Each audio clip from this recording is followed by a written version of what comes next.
Гамин цэргийн эрлэг болж явсан сайн хулгай цэрэн дондог. Дорноговь аймгийн уугуул Ахмад зохиолч Сономын чулуун шилийн эр сайн хулгай цэрэн дондог манлайн хув нарын тухай өгүүлсэнийг томилон хүргэе.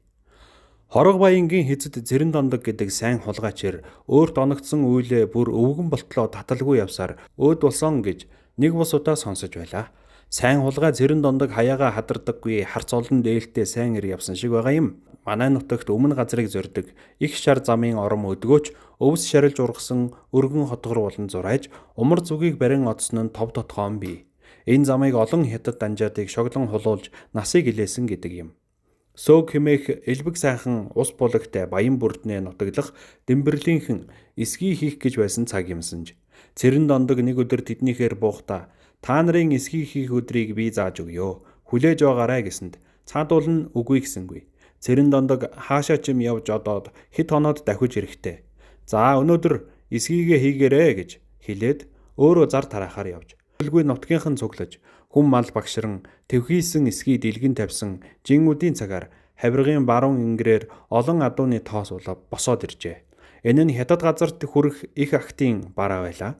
Сөөгийн ус булгийн анираар адуун сүрэг цоврон давхилдаж саагалтын газар хідэн бөөвүйсэн хятад адууны сүүлчийг хумин наашлах зур худгийн онгоцонд орж ирсэн алил сайхан мордыг цэрэн дондог чөдөрлөөд байсан байна.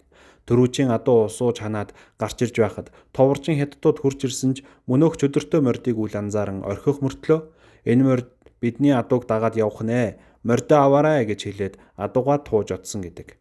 Эсгий хийж байсан хүмүүс цэрэн дондгийн чөдөрлөж үлдсэн 20 гаруй сайхан морийг хараад хорхоо нь хурч олзыг олуулаа гэхэд цэрэнд орж та нарыг өөрсдөө чөдөрлөхийг хэн бай гэсэн юм бэ гэж эрсгэн хэлээд мөнөөх мордоо суллаж ядуу буурай нутгийнхандаа тарааж өгөхөөр тууж одсон гэдэг.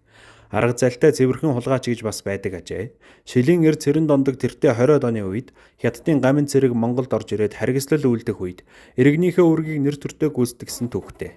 Ер нь гамин цувсан жилүүдийн унаар тоосон дунд Монгол хүний эр зориг авхаалж самбааны улбаа үлдсэн нь зөндөө бий. Их шар зам бараад нь нутгийн ардууд өглөөдөө өндөр ууланд гарч дуран барин сууж алсын бараа хардаг байжээ.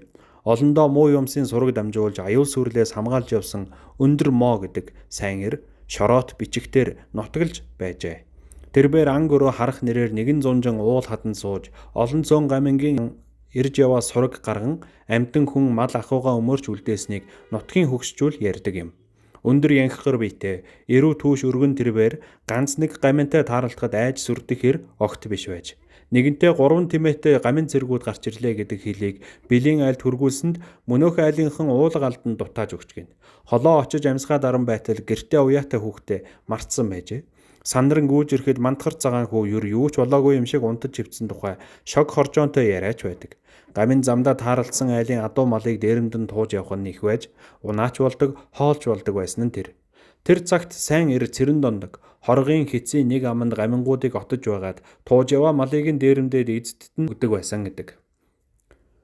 Цэрэн дондог морины сайн эрийн овсгоо хоёроор гамингууд руу гинэт дайрч самгардуулдаг байсан агаад түүнийг гамин цувсан өвмэнд жилүүдэд бүргэд харын нэг жалганд аргал гөрөөсний мах шарж идсэн шиг адсаг хөдсөн дээр унтаж хэвтсэн шиг хээрээр гэр хэцээр дэр хийж явсан тухай аав маань нэг ус удаа хүрнсэн юм. Өмнөд хөршөөс манай нутгийг дайрч умрыг зорьсон 2 их зам байсан шиг байгаа юм аа. Одоо тэр замууд нэгэнд илэрчээ. Нэг нь долнуураас углаастайг чиглэн сунсан их өртөөний баян овоо сүж толь, төгрөг, гашуун гэсэн цайны газар байсан тухай түүх задагт бичдэг. Харин нөгөө нь шар он юм. Заримдаа бээжин замч гэдэг. Энэхүү замыг дагаж цус, нулимс, өнгө, мөнгө, эр зориг, дээрэм тонуулын гих дандаа хард домог үлдээж хоцорсон байдаг. Он цагийн билүүнд мөлийж орхисон ярианаас хэдийг боловч хойч үедээ дамжуулмаар санагддаг юм. Алдарт иргэлийн зооны баруун сугад цагаан гогцоо гэдэг нэгэн хонхорт үе олон хүний үжирсэн яс саяхан болтол тарж байсан гэх.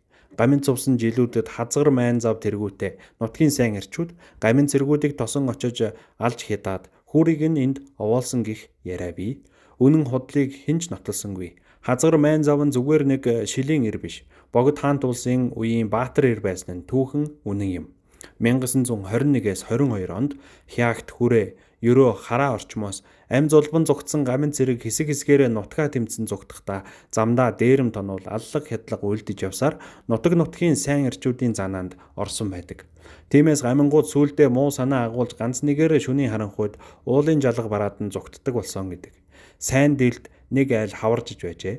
Өглөө эртээ гадаа нь тэмээ орилоход айж үргэсэн гэрийн эзэн тотгон дээгүүрээ шагаан хартал хариугүй муу шалдан тэмээ зайдалж буу урсан гамин цэрэг бууж харагдсан байна.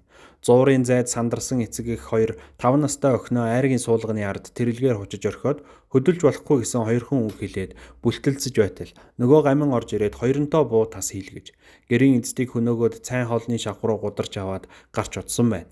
Охин тэсж үлдээд саахалтын айл руу орилон гүйж очсон байна. Тэр охиныг амьд явах учиртай байжээ гэж хөгшөж ярьдагсан. Амьд үлдсэн тэр охин болох Динсмагвай 70 он хүртэл сүлэн хэрд амьдарч байлаа. Урт замд яваа хүмүүс юу эсийг ярих вүлээ? Сонссон, дуулсан, үдсэн харснаа элен далангүй ярьдаг хүнд би дуртай. Нэгэнтээ 8 өртөө холыг гитлэх аяны дөрөөнд 50 эргэм насны хүдрээр хамт гიშиглээ. Тэрбээр өөрийгөө өмнө говийн манлай сумын харьяат инх баяр гэж танилцуулав. Элдв хараал ерөөлийн талаар хөөрөлдөж явснаа мань хүн манлайн хов гихч сайн эрийн тухай хүрнэж билээ. Манлай сумынх болохоор нь хүмүүс манлайн хов гэд нэрлэлчихсэн юм байна. Энэ нэр өмнө зүг хил даван одож өөр Монголоос адуу мал хөөж авчираад нутаг усандаа тараадаг байж. Нэг удаа муу мянганы хошуунаас хідэн тэмээ хулгайлсан юм байх. Дандаа сайн ачлагны ат байж. Наашаа элдэн хөөсөөр хариугүй хилийн дээс алхтгийн даваан дээр хятадын хилийн харуул хойноос нь хөөж хов игээтэл гүйцэгдэлгүйгээр нутагтаа орсон байна. Манер Монголын хилийн цэргийнхэнтэй их сайн найзалдаг. Үүнийхээ ачаар хятадын нутгаас адуу мал хөөдөг байж л дээ. Хожуухан өвөр монголчууд манай хилийнхнээс хэдэн тэмээ хулуулсан тэр эрийг хэн гэдэг юм бэ гэж шалгах дуртай байсан ч манайхан элдвэр дөвөөлж амаа жимээж өнгөрдөг байжээ. Гэтэл нэг саваагүй нөхөр манлайн хов гэдэг байхаа гэд амаалтчихаж. Үүнээс үүдэж хятадууд манлайн ховд хараал хийсэн байгаа юм.